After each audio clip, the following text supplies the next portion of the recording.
கோயம்புத்தூரில் 17 வயது சிறுமி கூட்டு பாலியல் கொடுமை செய்யப்பட்ட சம்பவம் பரபரப்பை ஏற்படுத்தி இருக்கக்கூடிய நிலையில் 7 பேர் 3 வெவ்வேறு தனியார் கல்லூரிகளைச் சேர்ந்த 7 மாணவர்கள் குனியமுத்தூரில் அறை எடுத்து தங்கி படித்து வந்தனர்.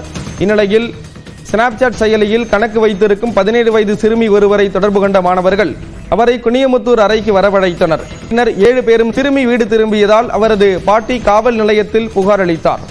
புகாரின் பேரில் காவல்துறையினர் சிறுமியை தேடி வந்த நிலையில் சிறுமி வீட்டிற்கு திரும்பினார்.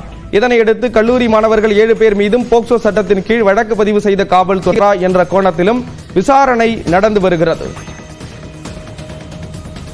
இந்நிலையில் கோயம்புத்தூர் சிறுமிக்கு கூட்டு பாலியல் கொடுமை அளிக்கப்பட்ட சம்பவத்துக்கு எதிர்க்கட்சித் தலைவர் எடப்பாடி பழனிசாமி கண்டனம் தெரிவித்துள்ளார். சிறுமிகளுக்கு பாதுகாப்பற்ற மாநில மாநாடு மாறி வருவதாக வேண்டும் என்றும் அவர் வலியுறுத்தி இருக்கிறார். சிறுமிக்கு நாமலை தெரிவித்துள்ளார்.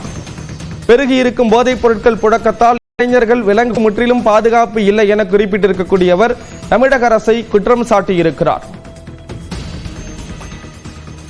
கோவையில் சிறுமி கூட்டு பாலியல் வன்கொடுமை நிகழ்வு அறிவார்ந்த தமிழ் சமுதாய இளைஞர்களை திமுக அரசு பாழ்படுத்தி வைத்திருப்பதை வெளிச்சம் போட்டு காட்டுவதாக மத்திய இணையமைச்சர் எல் முருகன் குற்றம் சாட்டியுள்ளார்.